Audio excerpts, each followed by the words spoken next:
talk to the legends of the creative and entertainment industries. We talk to those on the rise. Steen Anthony Nielsen asks about the highs, the lows, and everything in between. This is Outcast Creative, and this is Industry Interviews. Hello. Welcome to the Outcast Creative channel, where we support creative people right across the board. Whether you're a board games designer, you're dropping a tune on SoundCloud, whether you're an actor who's got a play on somewhere that needs a bit of PR, you might be someone who's got something on Kickstarter like a comic. This channel is basically here to support you, to talk about your creativity, your product, and how you got started, and all the rest of it. So we're here to support my creative guest who's coming on tonight. Kit, thank you very much for coming over from Open Bar. I do appreciate you checking out the channel. This is an industry interview where I interview creatives. We also do things like reviews and stuff like that. Proctofile, good to see you here as well. So for those people that don't know, my main job is that I'm a full-time writer, director, and I have also got 2 books out myself. I've got 16 books out altogether, but 2 at the minute that do pretty well at Christmas time. The new one, which is called Back to Raving at 50, which is an autobiographical book about my journey back on the dance floor, is out on Amazon now. And I have to say that it's doing very well. It's outselling all my other books put together. I just didn't think this would be that interesting for people, but it just seems to be resonating with people.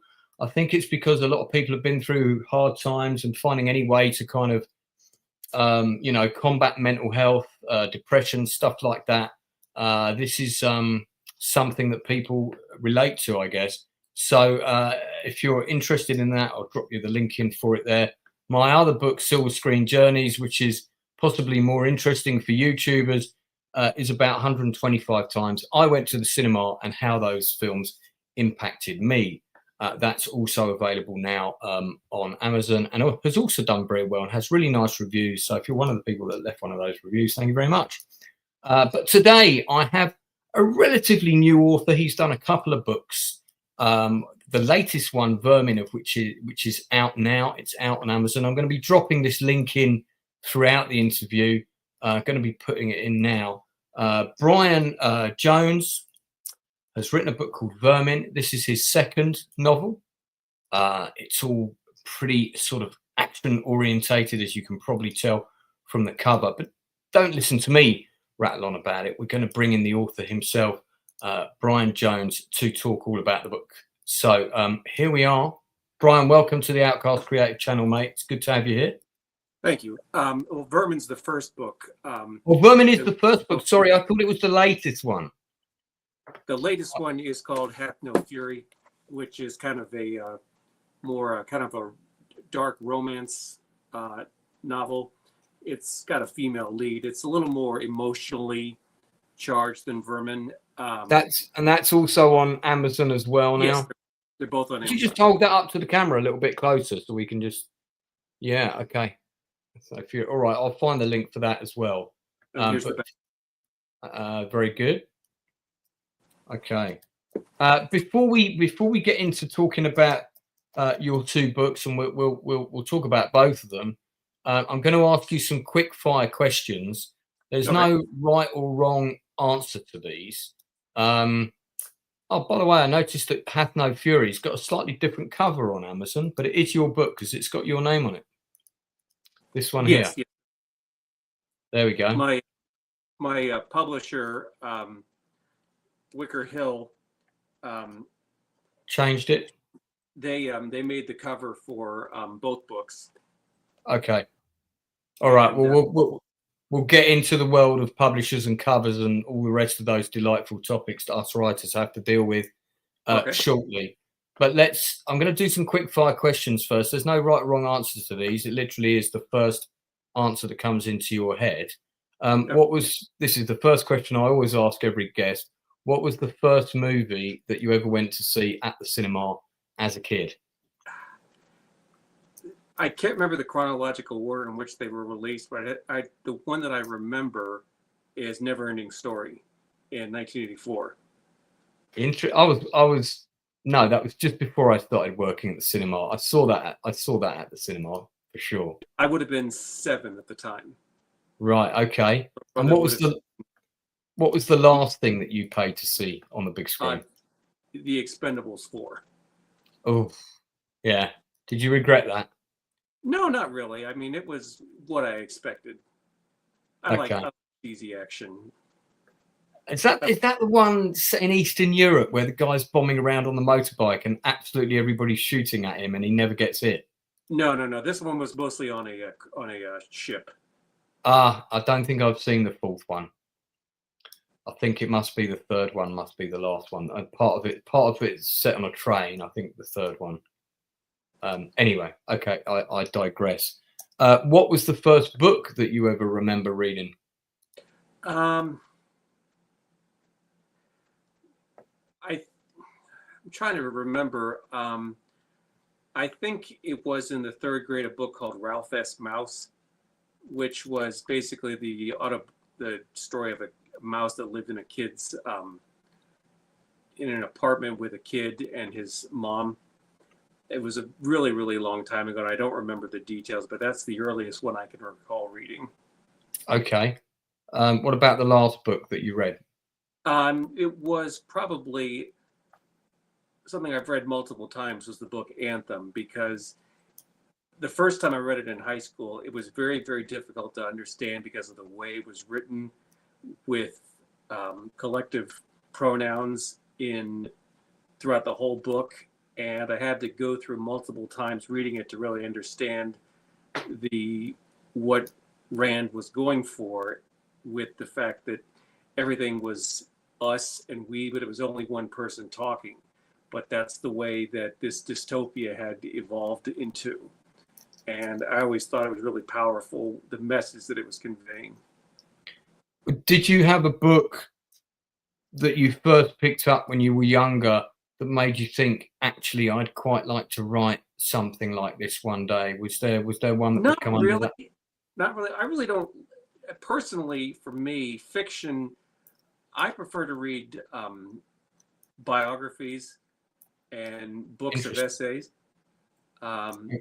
I really enjoy the works of Thomas Sowell, an economics professor, just because I find just short essays from people about certain things like economics or politics or history. Just reading those, to me, is more, as a personal standpoint, I'd rather write my own fiction than read it. So there's not a fictional novel that you've read that you've been blown away by? Probably Anthem blew me away the first time I read it, but nothing really, there was no real catalyst that made me want to write. I just had a big imagination and wanted to get it out on paper. Okay, that's interesting. What would be a go-to, just going back to movies for a second, what would be a go-to movie for you to watch on a rainy Sunday afternoon that you could watch any time to veg out to? It might be a guilty pleasure, it might just be a fave. Probably Caddyshack, because it's funny and it's simple. Oh mate, I love that film, the first one with the gopher and I'm all right, don't have to worry about me. That one. Yeah. I love that movie. That's a great film. It's funny as well because most of the people that worked on it didn't think the movie was very good. In fact, I think the guy that wrote it despised it, but I love it. Yeah, well, people have different tastes, and sometimes what the author has in mind might resonate differently with their viewers. So I guess it's kind of all subjective. Okay. All right, so let's go back to your writing career, and tell us how you got started. Vermin was your first book. What was the segue into doing the first draft of that? What kind of help did you have, if any?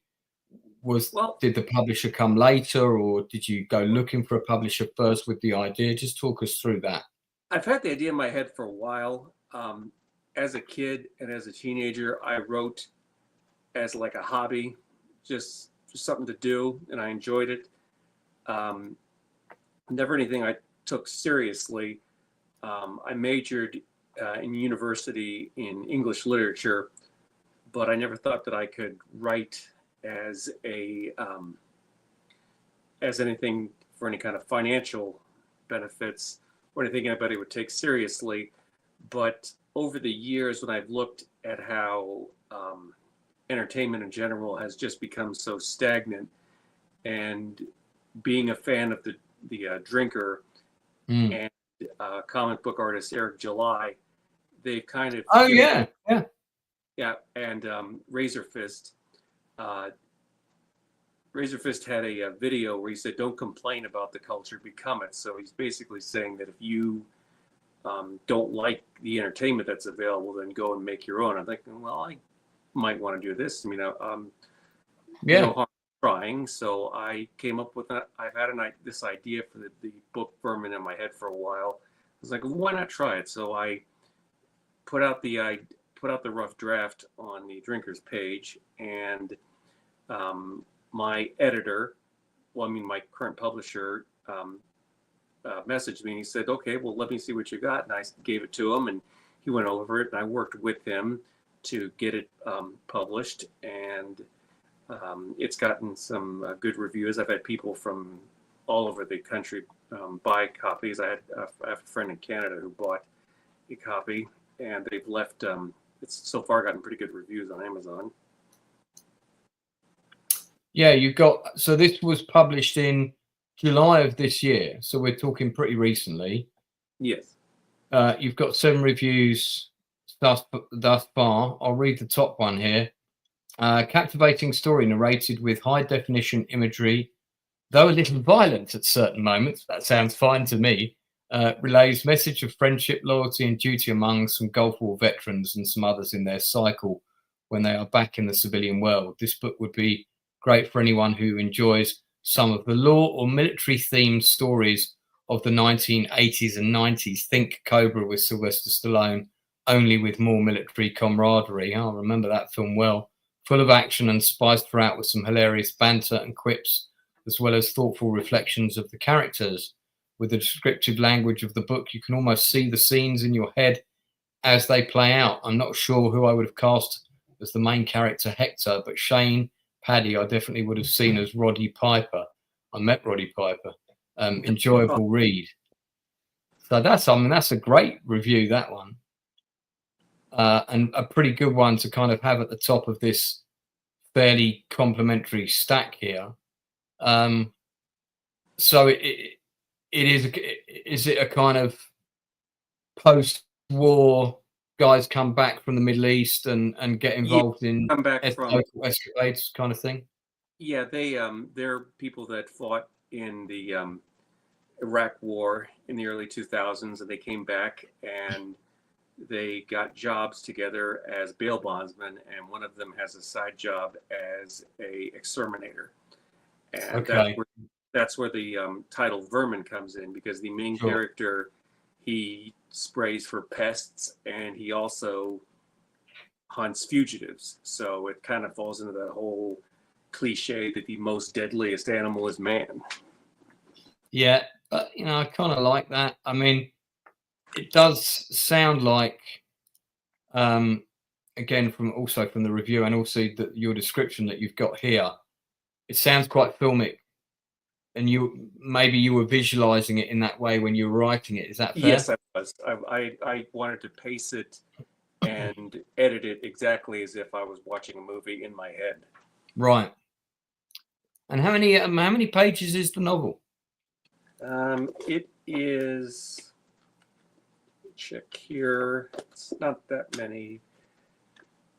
183.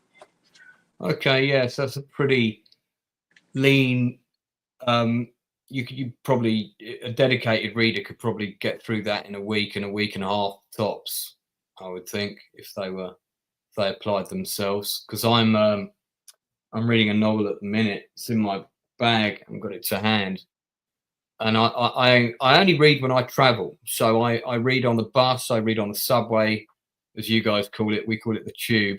And I'm only reading this book when I'm going on the subway, and I'm traveling on the subway on average about twice a week, probably about an hour in and an hour back. And I've been reading the novel for about 4 weeks, and I'm 4 chapters away from the end.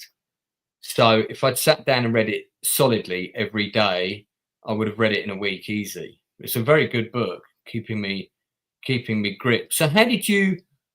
It doesn't sound like you had a lot of experience when you took this on as an idea. So how did you approach it? What kind of plotting and planning did you do? Did you write out a kind of treatment first? I envisioned the beginning, middle, and end before I started writing, because I have to map out. I'm the type that maps out everything. Sure. So so how did you approach that? You just sat down and kind of wrote that as a single treatment then? Yes, I had like notes for what order I was going to go in things, and how I was going to end it. I definitely had to have an ending in mind before I started, because I didn't want to just go in circles or get stuck. No, sure. And did you do one of the things I do when I'm writing a novel is I create what I call a character beat sheet. And every time I create a new character, their name goes on that list. And then let's say Bob, and Bob owns a 4-door truck with white wheels on it and a shotgun that's taped from the top. These are all things that I know are factually going to be part of Bob going forwards. That goes under Bob on the character beat sheet. You know, he drives a 4-door Toyota truck, whatever. It's white, and he carries a shotgun that's like logged at the back somewhere that you can unclip. Do you do stuff like that? Yes, I mean, I don't write it down, but I usually when I have an idea in my head for what the characters are going to do and be and look like, and I just kind of describe them as I introduce them. I don't know if you do. One of the things I do, especially when I was writing my Diamonds in the Sky novel series, which is very, very multi-character driven narrative. All of these characters are from different cultures as well. I picked a specific actor in my head that I would like to play that role. Yeah, I described the character exactly like them. So there's one that's exactly like Peter Dinklage, for example, in my book. Did you did that? Yeah, I mean, well, it's weird. I had to use actors that are probably too old now, but the way they look is how I envisioned them when I was writing them, or I based them on people that I knew. Some of the character traits are based on people that I know in real life, and just kind of moved it around a little so it's not too obvious. But some of them, for people that know me personally, they could probably tell.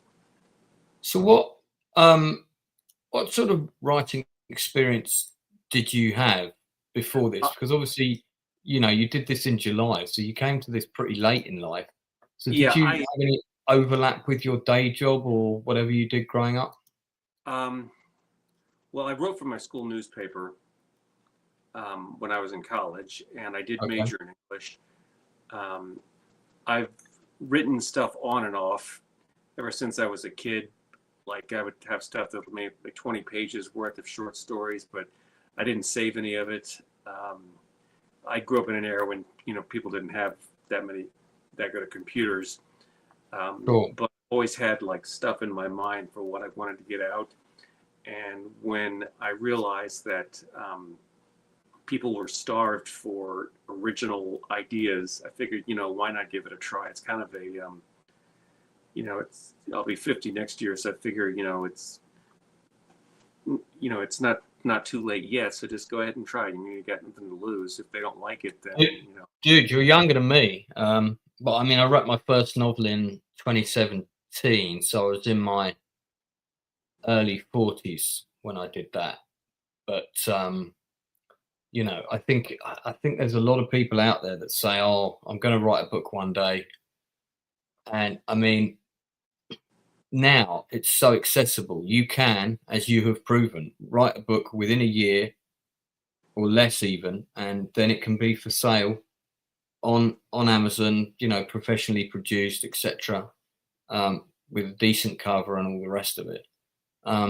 So from I've got this idea to submitting your first draft, because you said you had a publisher, how long did that take?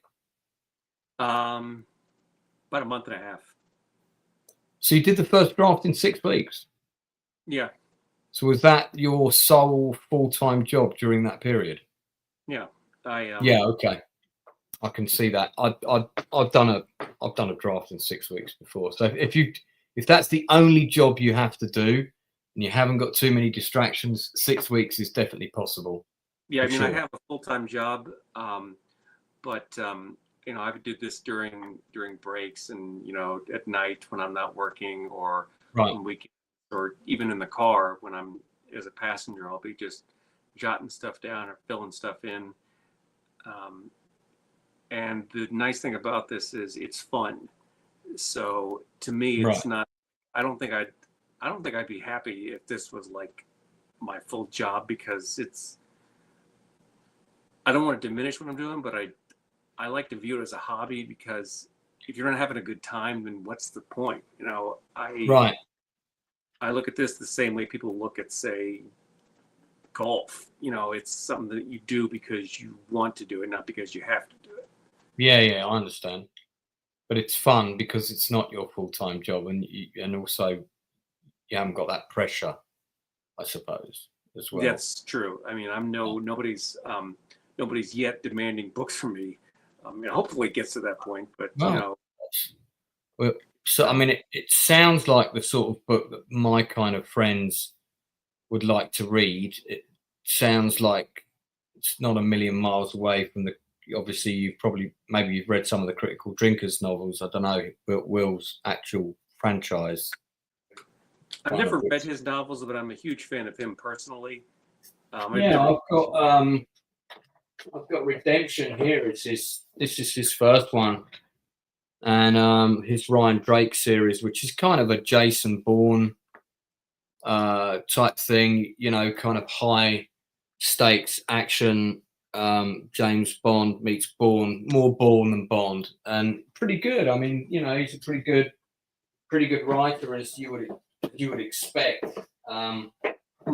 My long-term goal is to have him actually read my work and tell me, even if he doesn't like it, I'd like to hear him. I think he does offer that as a paid service. I'll have a word with him and see if that's the case. Do you know Daniel Hare's The Rageaholic personally or not? No. I mean, Wil and I are friends outside of YouTube, so okay. We've already done one project together. We've done a film project together, and we're also writing a script together. Do you know Disparu? Sorry? Do you know Disparu? Yeah, I've met Disparu. He was at the London meetup that we had about 2 years ago. Okay. So I've met him in person, yeah. So I do know who he is. He's just a young kid compared to me. But yeah, fun guy. He was pretty hammered when I met him, because of course it was a, you know, in-person meet. There was a lot of drinking going on. I was probably one of the few people that was relatively sober, because I'm not a big drinker. But yeah, we had a lot of fun with that. If you know of a way to get Wil, I mean, drinker, I don't want to call him by his first name because that sounds weird, but if you know a way for him to read and review my work, then I would like some sort of. My understanding is, I'll check with him, but my understanding is he offers that as a paid service if he has the time. So I'll find out how much it costs. But because he had so many people asking him to review their books or review their scripts, and he did a few of them initially, but then it became like a silly number. So now he does it as a paid service, and I'm sure he's a pretty busy guy, but I'll do that on a case-by-case basis. Miss Sparkles, good to see you in the chat, one of my guests who's been on my channel before. So let's talk about the the second book, which is more of a female narrative, especially as Miss Sparkles has arrived. A bit of more interest. This is the AI of the main character on the back. Can you hold it up a bit closer? Let's see if we can. Yeah, AI can do everything for you now. Okay, all right, yeah, sort of blonde femme fatale. So you wrote Vermin in July. You smashed that out in about 6 weeks. Is that 6 week period including putting the cover together, or? Yeah, that did. Okay. How long did it take you to do your second book? About 8 weeks total, I think. Right, and that one's dropped fairly recently. Yeah, that one came out in August.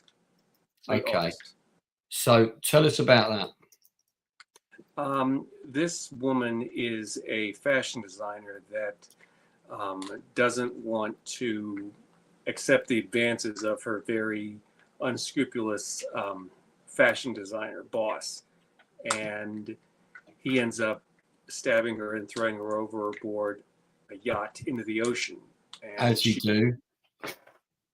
Manages to survive and ends up coming to New York for revenge, and ends up finding that, as well as romance with a very diminutive and unassuming accountant that is looking for something exciting in his life, and he finds her, and it's kind of frightening for him. So it's okay. a little long compared to the other book, but I think there's a lot more heart to it. Like, it really, I think it gets you in the feels because of the romance that the two main characters find. Okay. So it's a high stakes thriller set against the worlds of fashion, wealth, and survival. Yeah, okay. And story follows Clara Hayek, a model whose glamorous career shatters after she becomes the target of a ruthless conspiracy. Left for dead, she awakens with scars both visible and hidden, and is forced to abandon her old life for a new identity. I should do voiceovers for a living. Yeah, sounds pretty good. You've got four. This drops pretty recently, right? This came out end of August. Yes. 254 pages. You've got 4 reviews so far. They're all pretty nice. 5 out of 5. So this is from somebody who's read your first book, having read the author's first novel, Vermin, and enjoying it. Hath No Fury hooked me from the very first chapter. The writing is sharp, vivid, and cinematic, making every scene leap off the page. There you go. I mean, that's another great review right there. Getting reviews is hard. And you have to proper badger people. I mean, even your friends that buy the book and say they're going to read it, and getting them to actually send in the review is the hardest thing, because people say they'd do it and they forget. And then, of course, you've got members. The best reviews are the ones that come from people you don't know, that you don't have to ask for. I always love it when I check in on Amazon and see that I've got a bad review than no review. Yeah. So it's always great when you get those, isn't it? It's a great feeling as an author that somebody you don't know, it's not a friend, it's not a colleague, it's not someone at work who agreed to read the book. It's just someone out there who's found you as a creative, has decided to spend their money on something you've created, and then you've taken them on that journey, and they've had an emotional response to it. How does that make you feel when you get that? Oh, great. Yeah, it's the best feeling in the world, isn't it? I think so. Because on the I haven't checked the reviews on this for ages, but this one was left on the 30th of October 2025 for the book I did, second one before the last one, and I only saw this review yesterday, and it's really short, but it's really nice. And I remember when I read it, I was like, oh my god, this is great. So every review that you get probably leads to I would say that every review that you get on Amazon is definitely responsible as a minimum for one more sale. So every time somebody puts a review up, you're going to sell another book, at least. I mean, you might sell, it might get to the stage where every time someone puts a review up, you might sell 5 books. Do you use all the various other platforms like Goodreads and things like that to promote your stuff? No, I haven't had a chance to check them out yet. I'm not sure if it costs to get my work put there yet. Yeah, it's a complex myriad of different platforms. Goodreads is one of the best, but they used to all be free. You know, they used to, like, you could just put stuff there and people would look at things and it was great. And now everything's got a cost now. And of course, if you're like me, you probably don't have a big budget for sort of PR and advertising. What sort of things are you doing to get around that? How are you marketing or publicizing or letting people know this is out there? Obviously, this interview is one thing you're doing. Yeah, it's word of mouth mostly, and I have my own Instagram called Bryan Jones Author. It's just my first and last name and then author, and that's on Instagram. And I make it a point to. I have several AI photos from my. Do you want to hold up the other cover that you did for that book? Because Miss Sparkles is commenting on that cover on Amazon. Let me just enlarge you a second. No, not the Vermin one. The cover for the other one. Okay. Yeah. Front or back? Yeah. So this is right. So this is the original cover. Is that exactly the same as the one that's on? Oh, maybe it is. Okay, it looks a bit different. Yeah, they're both books only have one cover. And okay, and that's the reverse, because obviously books are, the covers are what sell books initially. They're the most important thing. Yeah. Miss Sparkles, tomorrow. Miss Spark, no, nothing immoral, but she says, I get you're trying to say something with that cover, but I'm concerned it might make things harder on yourself, like take away potential readers. People lie when they say they don't judge a book by its cover. Everyone does. That's just my opinion. Yeah. I mean, Miss Sparkle, I'd love to know what you think. Maybe what should he put on the cover or what shouldn't be there in your view? And I know Miss Sparkles does read a lot of books, so it's interesting to hear what she has to say, because everything that's like dark thriller romance, that's definitely female reader territory. Have you got any idea of what sort of demographic you're hitting with your readers at the minute? No, I mean, I don't like to pigeonhole myself. I mean, I make it a point that anybody, assuming they're not small children, can read my work. Well, indeed. Yeah. Maybe not small children. So you said you've got a publisher. So how did they come about? I mean, you're still publishing on Amazon. So yeah, the Drinker's website, actually, I mean, not his website, his Facebook page. Right. I said I've got a book to that I'm working on. Anybody know any publishers? And this publisher, the FC Morrow individual, messaged me, and he said that that's when he and I got in contact, and he's been working with me ever since.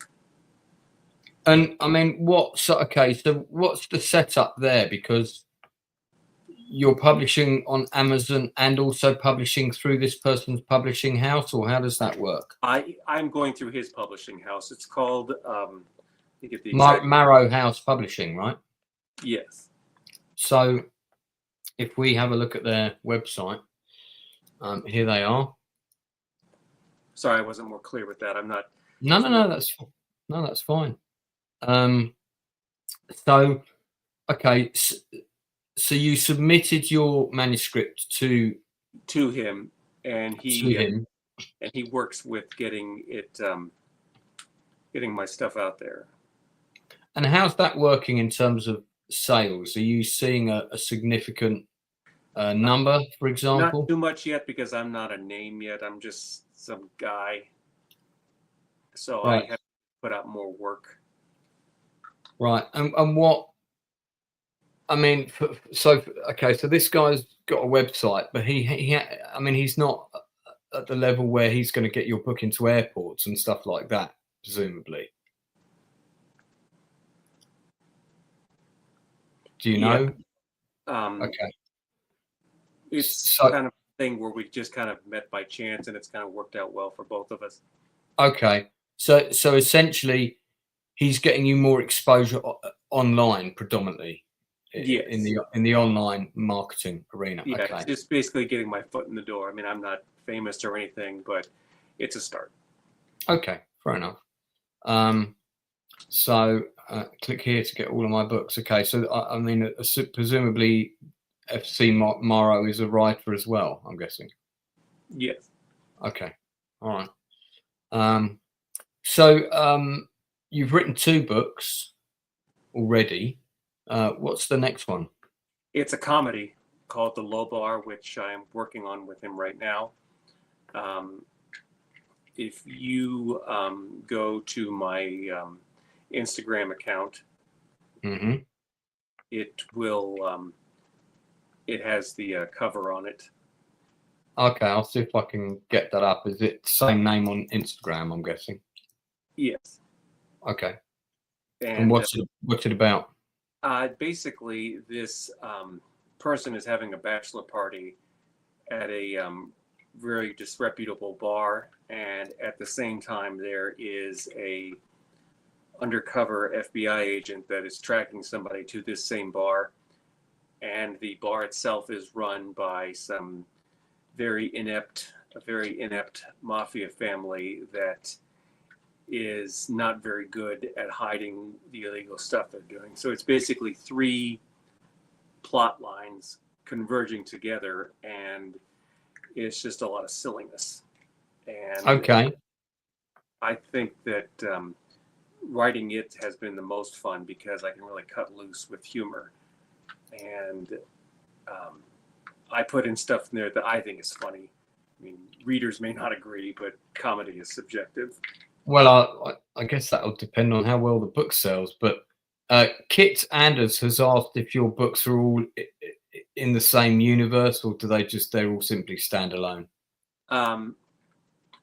The first 2 are not in the same universe, although, not to give any spoilers, they do exist as movies in the 3rd book's universe, if that makes sense. Yeah, no, fair enough. What is your Instagram handle? Because I've done a search under Bryan Jones and quite a few come up. It's with a Y. It's Bryan Jones author. No, I did that. So it's okay. So it's Bryan Jones author. Yes. Author spelt the American way with no U, second U. I mean, okay, yeah, I've got you. All right, here we go. Find me? Yeah, I found you. So, so the cover for the 2nd book would be is it the image with the man and the woman in bed? That's just a image from the that we use for AI to help market the book. That's just kind of like an illustration from part of the story. Everybody's going to be wondering about that now that I've read out that sound. Okay, you got an interesting photo shoot here of a guy with a gun shooting a big giant beetle. Yeah, he's an exterminator, and one of the funnier parts of the book is he has to film a commercial. Oh, okay. So it's basically he's got to they have an actor come in dressed like a bug, and he's got to pretend to spray him, and then the guy falls down and overacts, and it's just basically there's a lot of levity, even though Vermin is a very gritty story. It's got some good comic relief in there. Did you create this with AI? This image? That image was AI. I had my editor. But it's amazing what you can do now to pretty much if you need a concept to explain a certain sequence or scene in the book, and I imagine that's what a lot of these are. Yeah, that's 2 of his friends at a gun range. Right. With the main character. Right. That's from Fury meeting her new boyfriend's turtle apartment. Right. And that's the on the left is the protagonist, and on the right is the antagonist. They very Right. mean-spirited model. And Which image is the one for the third book, the comedy? let's see if we've got that up here. I'm not seeing it. Okay, you see the one on the left, right under the board. It's the second down on the left. Go down. This one? Yeah.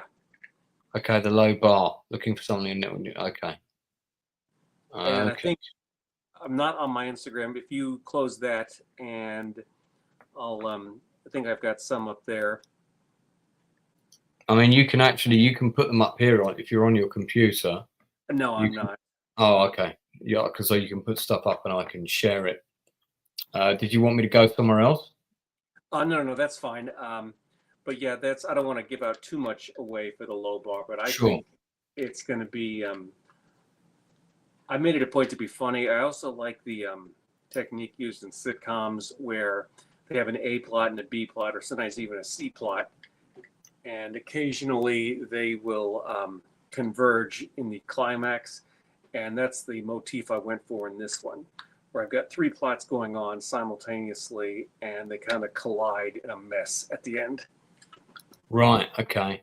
I like this. It's funny actually. I've got an actor friend who looks just like the person in this image, who I'm guessing is an AI concept. My friend Mark Hampton. If you Google him, he looks exactly like this guy. Yeah, if you need any explanation on any of the pics, that is the main character getting a snake out of a woman's swimming pool. Yeah, fun times. I mean, is it something that you do? I find this very interesting. Is this something you do with when you're kind of planning and when you're visualizing? No, it's actually, these are all done after the book was written. I just put them in there to help market the book. Say, like, this is a scene from the book. Like, check out this book. Yeah, got you. Okay, got you. I mean, that's a good idea though to do that. I think because plus it's for my own enjoyment. Yeah, but also you can picture the characters, and and as you say, you've written them to be very filmic in mind, and also the descriptions of the views that people have given are very visual. So it's clearly working. There's our Hector, our exterminator guy, like that. My dad used to have one of those things. Go around. I remember him going around the garden with a mask. I think trying to get rid of green fly on the plants. I made it a point for every story to take place in a different state because I don't like to stay in one place. And to give it a different aesthetic. Yes, like Had No Fury takes place in New York City, and this obviously takes place in Texas. The one I'm working on now takes place in St. Louis, Missouri. So Bryan, what's the day job that you do that you fit all this around? I work in insurance. Okay, all right. And without prying too much into your private life, is it kind of a 2.4 kids, married situation? I'm married. I have one child. He is off at college now, so we've got okay. So what's the secret for you to work-life balance? Because you've got your main job, you've also got a hobby, which is writing, which is a solitude. I write, but I make sure that everything else that needs to be done is taken care of first, and I write in my downtime or late at night. So how do you balance all that? Because it's not easy, is it? You've got a full-time job. I mean, you've got a partner. I prioritize things where if writing has to wait, then it'll wait. Right. It's last on the list, kind of thing. Yeah, I just when my son was here, he had a lot of activities, and when he graduated and in the spring and then moved away in August, that really kind of freed up a lot of time. And plus he got his driver's license this year, so he can go wherever he wants with his friends. I don't have to take him anywhere. So that gives you a lot of spare time, but you sometimes get bored. So that kind of writing has kind of helped out with that. Frees you up from from kind of parental car duties. In terms of the covers for the books, are you creating these covers yourself, or is your publisher guy doing that? I give him ideas and he tells me what he thinks will work or not work. So Right. I leave the final decisions up to him because I'm not an artist. So what I think might work may not be the best selling point. So he will suggest things and I give him full veto power. Where, if he thinks an idea is good, I'll go with it because he's done this longer than me. And sure. I'm not I don't have an artistic eye. I mean, I can write stuff, but I can't draw, and I don't have any experience in marketing. So if he thinks that something is going to sell better than something else, then I trust his judgment. Okay. So we got I think this is a picture of you holding both books here. Yes. On the publisher's website. Okay. Yeah, my hair was a bit longer then. How do you work out like a financial split on the books sold here? I mean, assuming you feel comfortable to discuss that, which I appreciate. I mean, it all goes to me. I haven't sold really enough to really call it financial at this point. Okay, so every time you're selling a book, let's say a book is £10, $10. Normally on a $10 book, if you're lucky, you might make $2 with Amazon. Amazon will take $8. You're taking $2. Yeah, are you keeping all the $2, or is the publisher guy keeping anything, or are you paying him separately? The publisher doesn't get it. I get it all, but like I said, it's not a lot yet. So how does he make money if he's not getting a share of your? I purchase the editing and the publishing, and then the sales are all for me. Okay. All right. So you pay him a fee for that? Yes. Effectively. All right. Okay. Proctor File's got a question for you. Earlier you mentioned being inspired by Eric and Razor. Have you read their comics? And if so, what do you think of them? No, I don't. I'm not really a comic book guy. I'm not so much a fan of them for their comics. I'm more of a fan of just them in general. Like I could listen to them talk about stuff for hours. Right. I think Eric is a very intelligent man, and I like hearing his comments about how the entertainment industry works, even if I'm not a fan of the comic book medium. And Razor Fist, I could listen to him talk forever about anything, and the guy cracks me up. I love him. Yeah, I've heard them both speak. I mean, I was on Open Bar tonight. I don't get to go on it very often. I think there are people that push Drinker to be on there as often as they can, and then there's people somebody else that I've seen with Drinker and Razor before, and I don't know what his name or his most I don't know what his real name or even his internet name is, but he's bald and he has a goatee, and I think he's British, but I'm not sure, and he's the one that yelled about pronouns in video games. Yeah, that's if that's either Despot of Antrim who was on tonight, or it's the guy from it's the guy from I think it's the guy from Liverpool. The guy from Liverpool is the one who's got the goatee. Okay, and he's the one who yelled about pronouns, and he was like having a meltdown about it. Oh, you're talking about Az. You're talking about Az. That's the one. Heels versus Babyface. Yeah. Oh, okay, I knew it had something to do with. Yeah. People are chipping in. They know who you're talking about. Az. But yeah,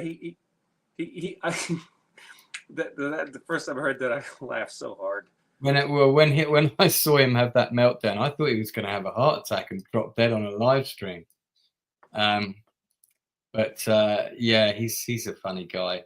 I mean, the thing with the entertainment industry is in this very weird transitional state of flux. I mean, I work in it full time. I've been a writer director full time since 1997. I've done directed 16 plays, the last one of which was about the making of the Magnificent Seven, the brochure of which is just over here.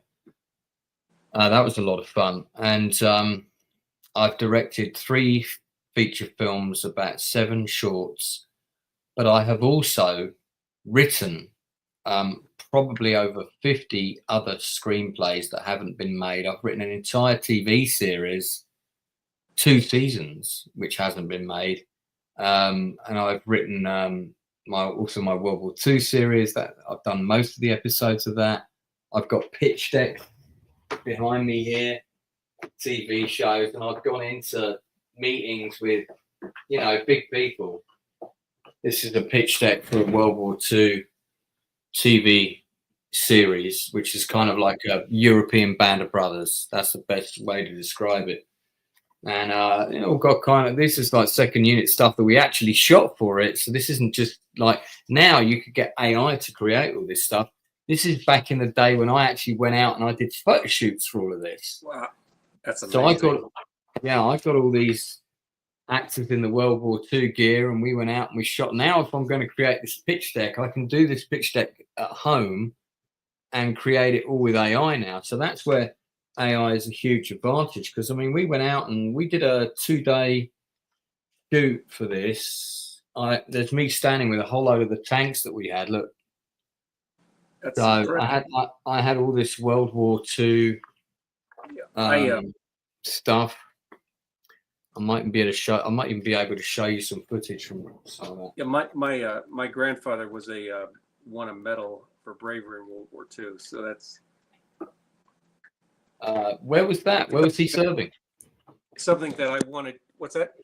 Where was he serving? You said your grandfather won a medal. Northern Africa. So that would have been what, in World War II? World War II. Yeah. In fact, I wanted to show you. Sure. He is the one on the far right behind me in that sketch. Is he part of the big red one? I don't believe so. He was in the Army as a commanding a jeep, and had to transport people at night under enemy fire. Right. And Bronze Star for it. And his funeral in 1993 was a full gun salute, which was pretty awe-inspiring. Right. Okay. Wow. That's, there's probably a movie to be made there. I'm a massive World War II guy, especially anything to do with airborne forces of any country. It doesn't matter who. I'm always very interested in airborne operations, because I don't know, there's something very VERMIN has a lot of I myself wasn't in the military, but I have 2 uncles that served in Vietnam, and my father is a Air Force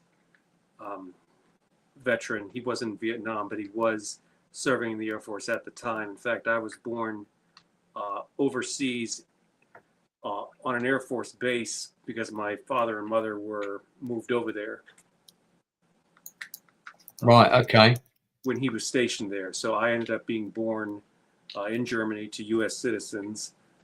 And so I'm technically an Air Force brat. And, they eventually came back to the States, but that's something I've always been very proud of for his military. Even though he wasn't in combat, he did enlist and served his tour of duty in the Air Force before being honorably discharged.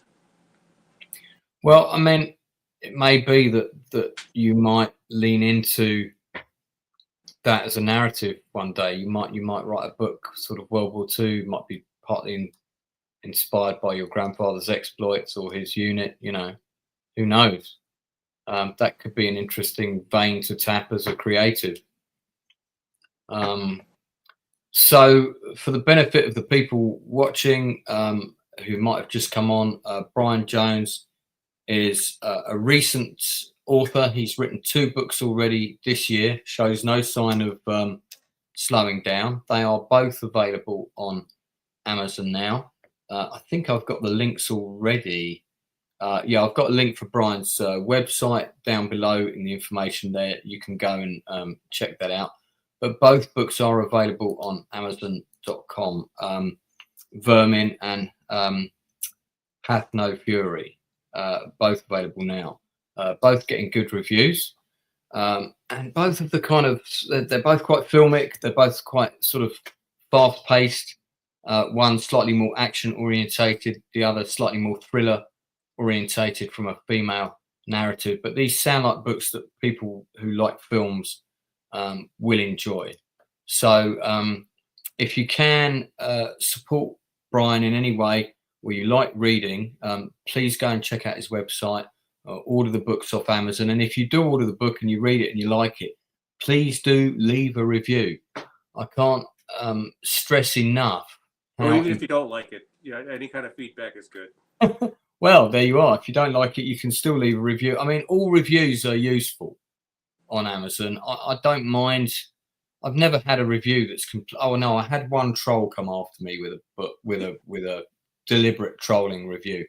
That I didn't appreciate. That I didn't appreciate. Still be useful. I was going to say, even if it's a bad review, it can still be useful because there are some people that intentionally enjoy bad movies or offensive movies. Right. Or, like if somebody says, like, I can't believe this movie is terrible. This person has no taste. Like, oh, I want to see that.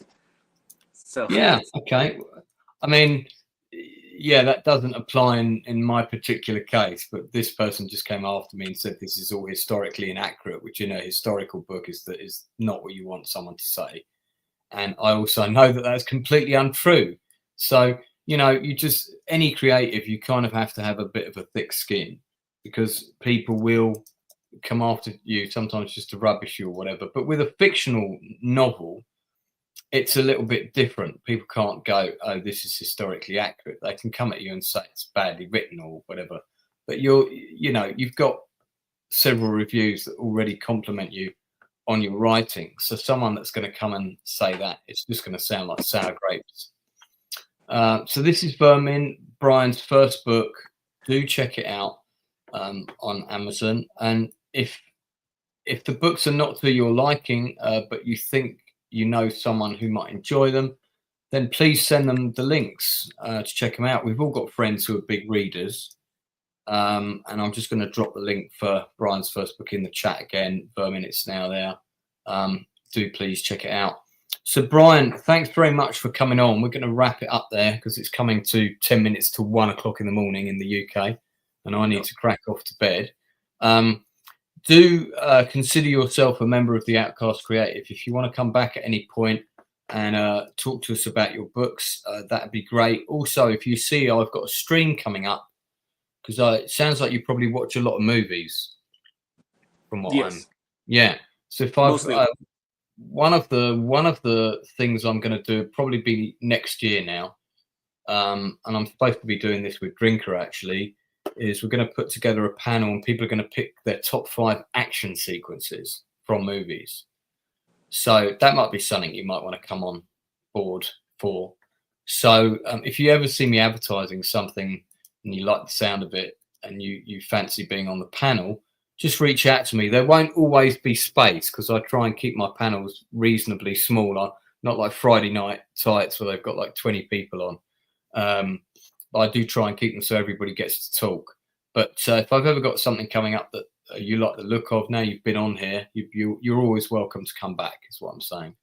So, yeah, and again, don't forget, fellow creatives, this is why this channel is here. We're here to support people like Bryan, who've just done a new creative endeavor, relatively new to writing. We also welcome guests who are very experienced from all creative mediums, whether you're an experienced author with 30 books out or you're a filmmaker who's made several movies. If you want to come on the channel and talk to us, we would love to have you here. And if you look back at the 137 or 8 interviews I've done, in fact, your interview 139, the next one I'm going to do is 140. You will see there are some pretty high level guests there, including top film directors. Gail Ann Hurd, film producer, is also there. We've had a really interesting selection of guests, as well as people just starting out. So do check all of that out. I'm going to sign off there. Thanks very much to my guest, Bryan, for coming on and giving me his time. Thanks to everybody in the chat, and also the people who've asked some questions. I've had a couple of new subscribers come over, so thanks to you guys for popping in. I'm going to be back on again. Let me just check in my diary. I think I'm going to be back on again next week. I've got one more author coming on before the end of the year, who is Michael Strangeland, who's coming on to talk about his book next week. And I'm also doing an industry interview with Mauler, who I'm sure you've also seen, Bryan. He's coming on and doing a one-to-one chat with me about his whole YouTube career and everything. So that's going to be a fun stream, because he's got a very similar dry sense of humor to me. So, yeah, thanks again, everybody. And we will see you all again real soon. Bye.